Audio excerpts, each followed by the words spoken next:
사랑합니다. 축복합니다.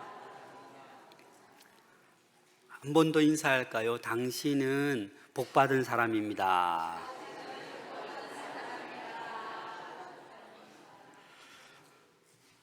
예수님께서 예루살렘 성전에 들어가시고 또 많은 변론을 하시고 이제 오늘 본문에서는 예루살렘 성전을 나오셨습니다. 나오실 때 그 제자 중에 한 사람이 이 예루살렘 성전을 보면서 뭐라고 하는 거예요? 1절 말씀입니다. 예수께서 성전에서 나가실 때에 제자 중 하나가 이르되 선생님이여 보소서, 이 돌들이 어떠하며 이 건물들이 어떠하니까. 이 말만 읽으면 지금 뭐라고 하는 소리지라고 하지만 이 말은 뭐냐면 이 예루살렘 성전의 웅장함, 아름다움을 보고 이야기하는 것입니다. 이 예루살렘 성전은 헤롯 왕이 건축하기 시작했는데 지금 46년 정도 건축을 계속하고 있는 거예요. 이 성전이 82년이 되어서야 완공이 되었습니다. 당시 세계적으로 가장 유명한 건축물이었습니다. 성벽, 이 건물 예루살렘 성전 높이가 30m에 달하는 곳도 있고 이 기둥 하나가 장정 한 3명이서 이렇게 팔짱을 이렇게 해야 이 기둥을 안을 수 있는, 그래서 이 예루살렘 성전은 너무나도 웅장하고 아름다운 건물이었습니다.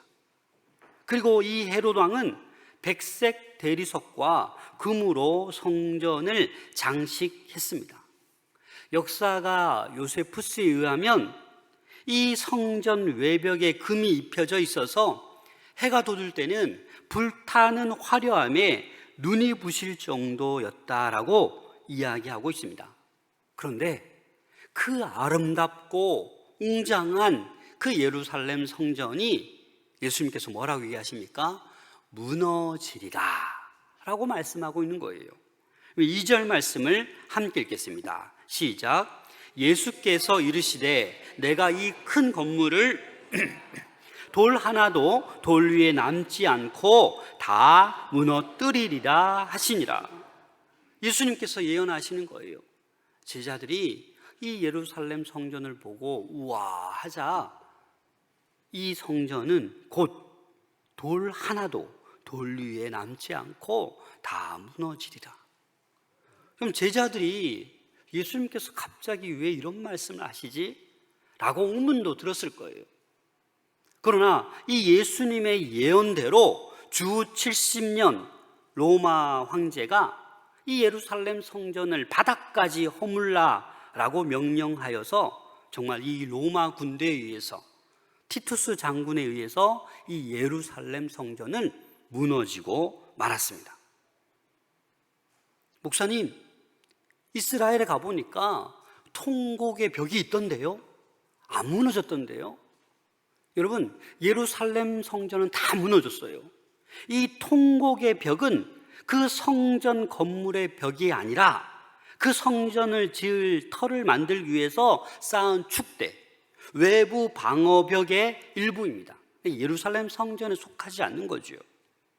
그래서 예수님께서는 이 성전이 만민이 기도하는 집인데 강도의 구렬로 만든 그 이스라엘 백성들, 그래서 결국 이 성전을 무너뜨리라, 멸망을 예언한 것입니다. 그러자 이 제자들이 질문을 합니다. 4절 말씀입니다. 함께 읽겠습니다. 시작. 우리에게 이르소서, 어느 때에 이런 일이 있사며 이 모든 일이 이루어지려 할 때에 무슨 징조가 있사오리까? 예수님께서는 이 성전에 나와서 맞은편에 있는 감람산으로 가셨어요. 거기에서 베드로, 야고보, 요한, 안드레가 예수님께 질문하는 거예요.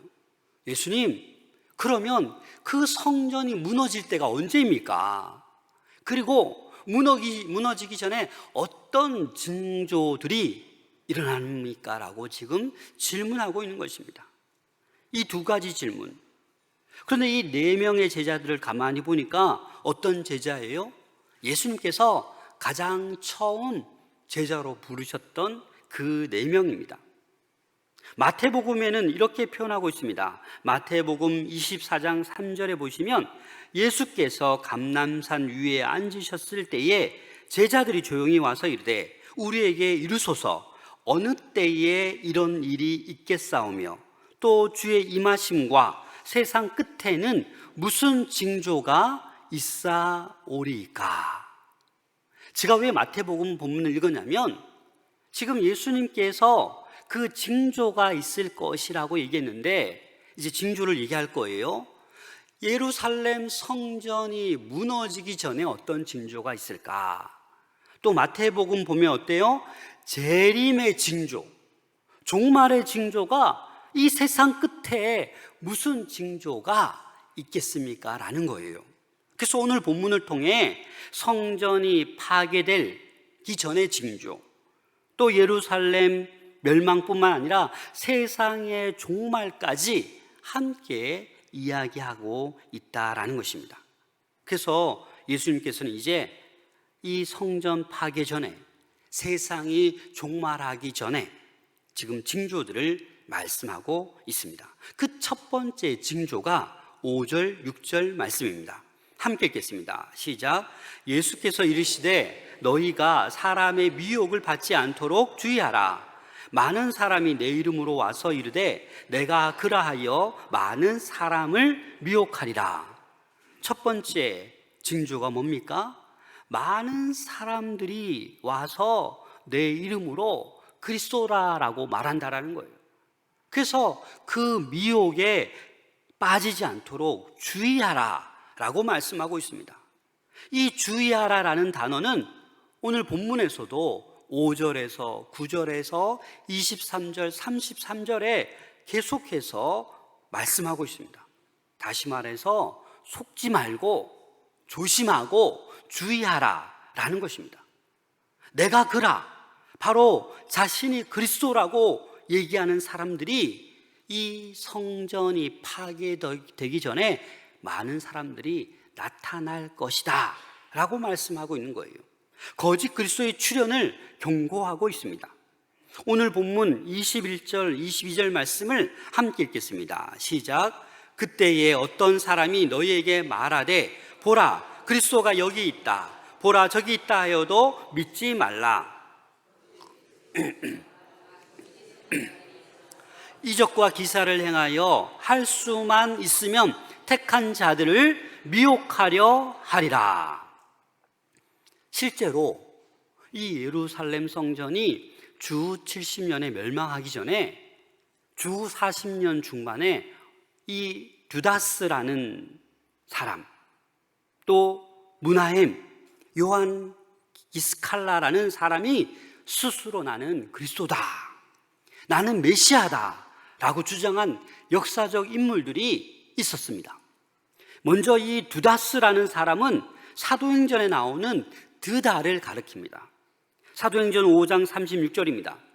이전에 드다가 일어나 스스로 선전하며 사람이 약 400명이나 따르더니 그가 죽임을 당함에 따르던 모든 사람들이 흩어져 없어졌고, 이 드다는 스스로 자랑했습니다. 약 400명의 사람들이 따라다녔습니다. 자신의 명령 한마디로 요단강의 물이 갈라지고 요단강 바닥이 말라서 건널 것이라고 그렇게 백성들을 미혹했습니다. 그런데 이 드다는 유대 총독 팥두스에 의해서 죽임을 당하여 그 추종자들은 사도행전에 말씀하신 것처럼 다 흩어지고 말았습니다. 사랑하는 여러분, 이 거짓 선지자, 거짓 그리스도도 문제지만 우리는 항상 스스로 높아지지 말아야 됩니다. 스스로 자랑하면 합니다. 스스로 나를 드러내어서는 안 됩니다. 왜냐하면 성경적으로 보면 스스로 높이는 자는 반드시 망하게 되어 있습니다.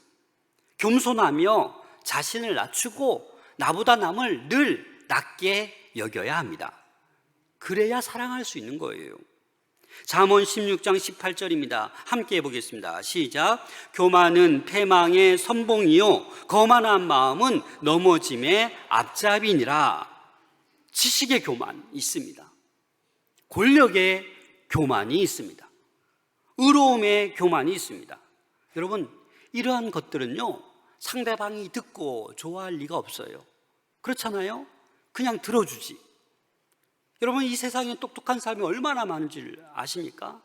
그래서 우리의 지식은 아무것도 아닙니다. 우리가 가지고 있는 권력 아무것도 아니에요.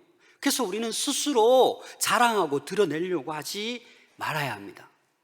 예수 그리스도를 알아가면 알아갈수록, 예수 그리스도를 닮아가면 닮아갈수록 우리는 나를 낮추어야 됩니다. 오늘날 우리나라에서도 스스로 그리스도다, 나는 구원자다, 나는 메시아다라고 말하는 사람들이 있습니다. 신천지, JMS, 안산홍, 하나님의 교회, 스스로 뭐라고 얘기합니까? 내가 구원자다, 내가 하나님이다, 내가 그리스도다라고 얘기하는데 수많은 사람들이 쫓아갑니다. 젊은이들이 쫓아갑니다. 왜 그렇습니까? 이 종말의 때에 미혹하는 거짓의 영에 주의하지 못하고 속고 있고 미혹되기 때문입니다. 한국에는 약 100개 이상의 이단 단체가 존재한다고 합니다. 세상 끝날에는 사람을 이렇게 미혹하는 일이 많아진다라는 것입니다. 이 거짓 선지자들은 오히려 기적을 행하면서까지 선택된 자들을 미혹하려 한다고 21절에 말씀하고 있습니다. 우리는요, 사실 건강할 때는 괜찮지만 환난을 당하거나 이 육체적으로 약해질 때 우리는 분별력이 떨어지기 때문에 미혹당하기 쉽습니다. 그래서 이단에 빠지는 경우도 성령 충만하고 건강하고 잘 될 때 빠지지 않습니다. 뭔가 시험당하고 뭔가 불만이 있고 흐리멍텅할 때 그 연약한 그 모습을 보고 미혹해 가는 것입니다. 우리가 분명히 기억해야 될 것은 심판의 때와 시기는 그 누구도 알 수 없습니다. 그런데 거짓 선지자들은 날짜를 정해놓고 이날 특정한 날짜에 심판이 있을 거라고, 그렇게 거짓 선지자들, 사기꾼들은 그렇게 이야기합니다. 사도행전 1장 7절입니다. 함께 읽겠습니다. 시작. 이르시되 때와 시기는 아버지께서 자기의 권한에 두셨으니 너희가 알 바 아니요. 그렇습니다. 그래서 우리는 가짜 그리스도, 거짓 메시아의 소리를 듣고 동영상을 보고 문자를 보고 불안에 떱니다. 미혹되기 쉽습니다. 이러한 성도들을 미혹하려는 그들의 말을 지혜롭게 분별할 수 있기를 소망합니다. 7절, 8절 말씀, 두 번째 징조에 대해서 이렇게 주님께서는 말씀하십니다. 7절, 8절 말씀 함께 읽겠습니다. 시작. 난리와 난리의 소문을 들을 때에 두려워하지 말라. 이런 일이 있어야 하되 아직 끝은 아니니라. 민족이 민족을, 나라가 나라를 대적하여 일어나겠고 곳곳에 지진이 있으며 기근이 있으리니 이는 재난의 시작이니라. 이 두 번째 징조는 전쟁, 지진, 기근이, 재난이 일어난다라는 거예요. 그런데 이 주 70년 예루살렘 성전이 무너지기 전에 전쟁이 있었어요. 주 66년부터 유대는 로마에 대항해서 무장 봉기했습니다. 그래서 70년에 예루살렘이 초토화될 때까지 전쟁을 했습니다. 이 전쟁이 유대 전쟁입니다. 그리고 주 62년에 폼페이에서 대지진이 있었고 주 67년에는 예루살렘과 팔레스타인 곳곳에 지진이 있었다고 합니다. 주 48년 클라우디우스 황제 때 대기근이 있었습니다. 이 대기근은 사도행전 11장 28절에도 언급하고 있습니다. 사도행전 11장 28절 함께 읽겠습니다. 시작. 그 중에 아가보라 하는 한 사람이 일어나 성령으로 말하되 천하에 큰 흉년이 들리라 하더니 글라우디오 때에 그렇게 되니라. 이 예언의 말씀이 예루살렘 성전이 무너지기 전에 다 이루어지고 있는 거예요. 전쟁이 일어나고 기근이 일어나고 지진이 일어나고. 그런데 여러분, 오늘날에도 이 종말을 앞두고 이러한 현상들이 곳곳에서 일어나고 있습니다. 전쟁이 끊이지 않고 있어요. 우크라이나 러시아 전쟁이 벌써 2년 7개월째 진행되고 있습니다. 이스라엘과 하마스 전쟁, 이제는 헤즈볼라까지. 아니, 어제 헤즈볼라의 수장이 죽었어요. 그러니까 이제 이란이 모든 무슬림들을 집결시키려고 하고 있습니다. 여러분, 이뿐입니까? 수단, 미얀마, 시리아, 에티오피아, 나이지리아, 곳곳에서 내전이 일어나고 있습니다. 무력 충돌이 일어나고 있습니다. 여러분, 이럴 때 우리는 어떻게 해야 됩니까? 이런 전쟁의 소문을 듣고 두려워하지 말라라는 거예요. 더욱더 우리는 기도해야 됩니다. 사실 저는 정확히 기억은 안 나지만 10여 년 전에 북한이 서울을 불바다 만들겠다, 그런 때가 있었잖아요. 그래서 이민 간 사람들이 많습니다. 그때 저는 솔직히 기도하면서 어떤 걱정이 했냐면, 청와대가 근처에 있는데 잘못 떨어지면, 내가 있는 근무한 이곳에 떨어지면 어떻게 하지? 내 집이 지금 서대문에 있는데 이 잘못 떨어지면 나도 진짜 불바다에 대고서 죽을 수도 있겠다, 이런 염려를, 불안감이 있을 때도 있었습니다. 여러분, 이럴 때 주님께서는 우리에게 말씀하십니다. 두려워하지 말라. 사실 현재 전 세계에 존재하는 핵무기가 12,500개가 된다고 합니다. 그 중에 러시아, 미국이 5,000개 이상씩 가지고 있어요. 지금도 틈만 나면 러시아가 핵으로 내가 쓰겠다라고 자꾸 카드를 내밀려고 하잖아요. 여러분, 핵이 사용되면 이 지구는 황폐화됩니다. 그래서 지구상에 있는 이 12,500개의 핵이 이 지구를 수십 번, 수백 번 멸망시키고도 남을 그런 핵의 양이라고 합니다. 누가복음에서는 이렇게 얘기합니다.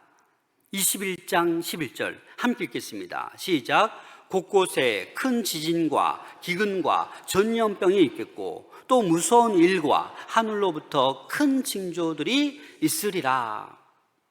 올해도 1월 달에 일본 이시카와에 7.5의 지진이 발생했습니다.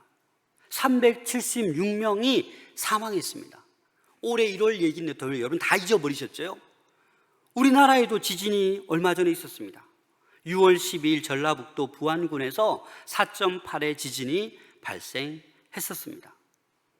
지금도 세계 곳곳에 기근으로 수많은 영혼들이 굶어 죽어가고 있습니다. 이런 전쟁과 지진과 기근, 이 세 가지는 늘 있어 왔습니다. 하지만 종말을 앞두고 더욱 심해질 것입니다. 그래서 주님께서는 또 세 번째 징조를 말씀하십니다. 9절 10절 말씀입니다. 함께 읽겠습니다. 시작. 너희는 스스로 조심하라. 사람들이 너희를 공회에 넘겨주겠고 너희를 회당에서 매질하겠으며 나로 말미암아 너희가 권력자들과 임금들 앞에 서리니 이는 그들에게 증거가 되려 함이라.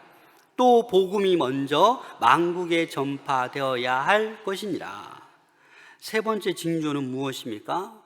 많은 박해가 있을 것이라는 거예요. 그래서 너희는 스스로 조심하라. 사람들이 공회에 넘겨주겠고 너희를 회당에서 매질하겠으며. 제자들에게 이러한 일들이 일어나지 않습니까? 박해가 있을 거다라는 것입니다. 사람들에게 넘겨져서 예수님 때문에 매질당하고 죄수가 되어 재판을 받게 된다라는 거예요. 그렇지만 복음이 먼저 만국에 전파되어야 된다라고 말씀하고 있습니다.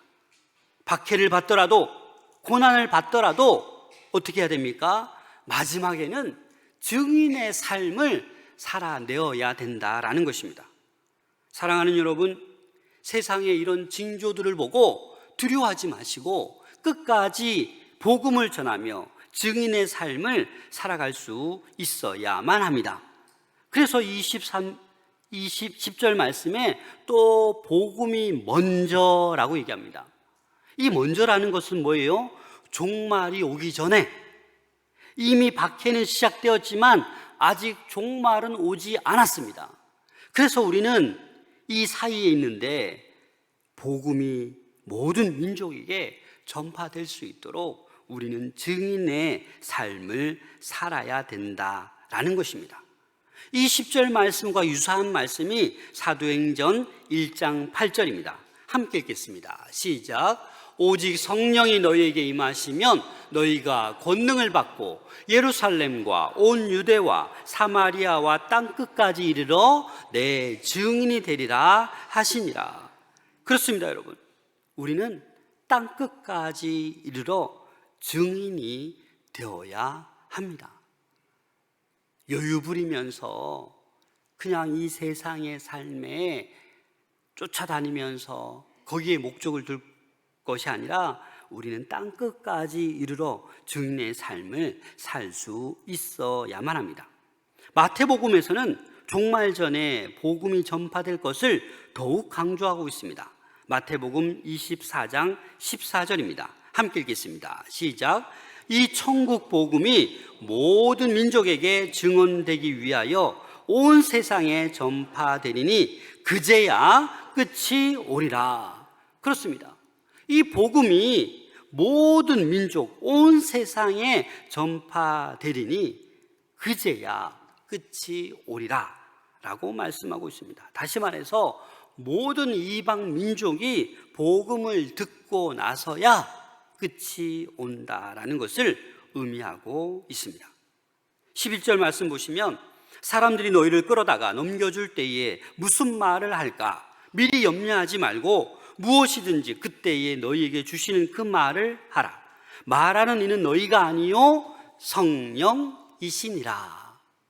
그래서 우리는 두려워하지 말고 미혹에 빠지지 않도록 조심하고 어떻게 해요? 할 말을 성령께서 주신다라는 것입니다. 제자들도 법정에 서게 되고 매를 맞기도 하고 무슨 말을 해야 될지 몰랐지만 성령께서 임하시면 담대히 할 말을 하게 하신다라는 거예요. 여러분들이 이런 양을 품고 기도하고 있잖아요. 찾아가서 뭐라고 말하고 싶잖아요. 입이 안 떨어지잖아요. 그러나 기도하고 성령께서 말하게 하실 때 내가 놀라는 거예요. 내가 썬데이 크리스찬인 줄 알았는데 내가 이런 말을 하고 있네. 성령이 함께 하시면 나를 통해서도 놀라운 역사가 이루어질 줄로 믿습니다. 베드로가 사내들인 공회원들 앞에서 담대히 말했습니다. 그 말할 수 있었던 이유가 무엇입니까? 사도행전 4장 8절 말씀입니다. 함께 읽겠습니다. 시작. 이에 베드로가 성령이 충만하여 이르되 백성의 관리들과 장로들아. 그 사내들인 공회원들 앞에서 담대히 성령이 충만하게 되자 베드로가 그렇게 말할 수 있었던 것입니다. 스데반도 논쟁할 때 지혜와 성령으로 말했다라고 합니다. 사도행전 6장 10절입니다. 스데반이 지혜와 성령으로 말함을 그들이 능히 당하지 못하여. 사랑하는 여러분, 성령의 충만함으로 아니 내가 어떻게 이런 말을 하지? 라는 것을 여러분들 경험할 수 있기를 소망합니다. 사실 목회자로서 설교할 때에 늘 힘듭니다. 늘 긴장이 됩니다. 아니 오늘 본문은 왜 이렇게 어려워? 오늘 본문은 뭘 말해야 되지? 고민하고 하다가 내가 하는 게 아니더라고요. 성령께서 역사해야지만이 들을 게 있는 자가 듣고 은혜가 되는 거예요. 그냥 지식적으로 그냥 최고의 설교문을 만들어놔도 전혀 은혜가 없을 수 있는 거예요. 성령이 함께하지 않으시면. 그래서 여러분들이 저를 위해서 기도하시잖아요. 오늘 목사님 설교하실 때에 은혜가 될 수 있도록. 그건 제가 하는 것이 아니고 성령이 강력하게 임재할 때 우리 모두에게 동일한 은혜로 들려질 줄로 믿습니다. 이제 네 번째 징조는 이렇습니다. 12절 말씀 함께 읽겠습니다. 시작. 형제가 형제를, 아버지가 자식을 죽는 데에 내주며 자식들이 부모를 대적하여 죽게 하리라. 이런 무슨 말입니까? 이 네 번째 징조는 형제 간에, 부자 간에 배신하고 증오가 일어나서 대적하여 서로 죽인다라는 거예요. 인륜 관계까지 파괴되는 악한 일들이 자행되는 그런 세상이 되리라는 것입니다. 여러분, 요즘 어떻습니까? 재산 문제 때문에 자녀가 부모를 죽입니다. 재산 문제 때문에 부모가 자녀를 팔아버리고 죽이기도 합니다. 또 부모가 경제적으로 너무나도 힘들다고 자녀들까지 자동차에 번개탄을 피우고 같이 죽습니다. 이런 인륜관계까지 파괴하는 악한 일들이 일어나고 있다는 거예요. 어제 새벽 0시 44분쯤에 순천에서 한 여고생이 길 가고 있었는데 많지 않은 30대가 칼을 휘둘렀어요. 여러분, 일면식도 없는 사람인데 그 여고생은 죽었습니다. 남의 일이 아니에요. 저희 딸도 고등학생인데 밤늦게 다니는데 너무 걱정되는 거예요. 여러분, 이러한 여러 가지 징조들이 뭐예요? 종말을 예고하는 징조라는 거예요. 그래서 믿는 자들이 깨어 준비하고 견뎌야 할 상황을 우리에게 경고하고 있는 것이에요.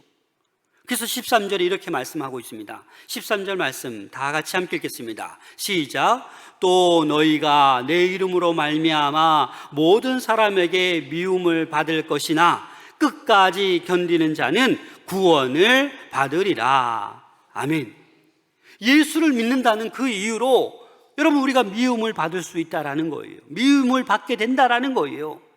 그런데 예수님의 주된 관심은 무엇입니까? 그런 상황에서 제자들이, 하나님의 백성들이 어떻게 해야 되냐라는 거예요. 그게 바로 거짓 그리스도, 거짓 선지자에게 미혹을 받지 않도록 주의하라라는 거예요. 전쟁과 지진과 기근이 연달아 발생해도, 재난의 소문이 들려와도 두려워하지 말라라는 거예요. 왜냐하면 두려워하면 아무것도 못합니다. 담대하게, 당당하게 예수 그리스도를 전해야 된다라는 거예요. 매질을 당하고 공회에 넘겨주고 그럴지라도, 박해가 있을지라도 어떻게 해요? 당당하게 복음을 증언할 수 있어야 된다라는 것입니다.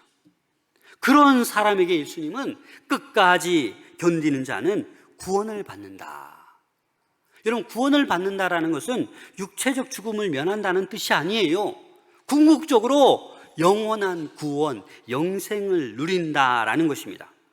따라서 우리는 이 무너질 세상, 예루살렘 성전이 그렇게 웅장하고 거대하고 그 당시 최고의 건축물이었지만 예수님의 예언대로 돌 위에 돌 하나도 남지 않고 무너지는 것이에요. 우리가 살고 있는 이 세상은 무너질, 없어질 세상입니다. 하지만 우리에게는 영원한 천국, 영원한 하나님의 나라가 있음을 확신할 수 있기를 소망합니다. 이 확신이 없는 사람은 늘 신앙생활이 왔다 갔다 하는 거예요. 제대로 믿지 못하는 거예요. 박해 속에서 도망가 버리고, 늘 두려워하고, 늘 근심하고, 늘 이단에 넘어가고, 늘 사람들의 말에 이리 왔다 저리 갔다 좌지우지되는 것입니다. 사랑하는 여러분, 성령께서 우리와 함께 하십니다. 그래서 우리는 담대해야 됩니다.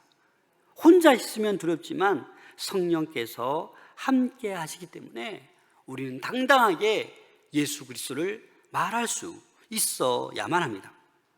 요한복음 5장 24절 말씀 함께 읽겠습니다. 시작. 내가 진실로 진실로 너희에게 이르노니 내 말을 듣고 또 나 보내신 이를 믿는 자는 영생을 얻었고 심판에 이르지 아니하나니 사망에서 생명으로 옮겼느니라. 아멘. 저와 여러분들에게 있어서 종말의 날은 두려움의 날이 아니에요. 상 받는 날, 칭찬받는 날이 될 줄로 믿습니다. 왜냐하면 우리는 이미 사망에서 생명으로 옮겨진 하나님의 백성이기 때문입니다. 따라서 무너질 세상에 여러분들 마음을 두지 마세요. 권력에, 물질에, 사람 관계에 더 이상 두려워하지 마세요. 두려워하면 그 누구도 온전한 신앙생활, 기도생활을 할 수 없습니다. 목사인 저조차도 두려움에 빠져 있으면 아무것도 못하는 거예요. 나 이제 설교 못하겠다, 도망가자. 실제로 그러한 목회자들도 있습니다. 너무 힘들어서, 죽도록 너무너무 힘들어서. 여러분, 목회자도 그러한 목회자들도 있는데 아무리 직분자라도 힘들면 두려운 거예요. 사라지고 싶은 거예요. 기도가 안 되는 거예요. 여러분, 무너질 세상에 마음을 두지 마시고 영원한 하나님의 나라에 소망을 두시고 담대히 복음 전할 수 있는 우리 모두가 될 수 있기를 소망합니다. 이 아름다운 가을의 계절에 여러분, 한 영혼을 위해서 기도해 보세요. 정말 기도해 보세요. 하나님께서 역사하실 것입니다. 그저께 밤에 문자가 왔어요. 목사님, 저희 아버지 돌아가셨습니다. 목사님 감사합니다. 목사님 병원 신방 오셔서 만나주시고 또 퇴원하고 집에 다시 한번 오셔서 세례 주셨는데 그 이후에 명예집사가 되셨고 93세에 이제 천국 가셨다라고 기쁨의 문자를 보내오셨어요. 사실 그분은 제가 만나기에 되게 두려운 분이었어요. 정말 똑똑하시고 유교의 박사시고 평생 그렇게 흔들림 없는 그런 아버지셨다고 저에게 신방 때 얘기해 주셔서 정말 가면 내가 혼나고 쫓겨날 줄 알았어요. 그런데 육신이 약해져 병실에 있으니까 목사님이 왔다니까 저 얘기를 들어주시고 기도를 들으시더라고요. 그리고 마음이 열리니까 80 후반대에 예수님을 영접하셨습니다. 사랑하는 여러분, 우리의 생각은 두렵고 정말 복음이 들어갈까 하지만 담대히 복음을 전할 때 하나님의 놀라운 역사가 일어날 줄로 믿습니다. 한 달 동안 잃은 양, 전도 대상자를 한 사람씩 품고 꼭 기도할 수 있는 우리 모두가 될 수 있기를 소망합니다. 기도하겠습니다.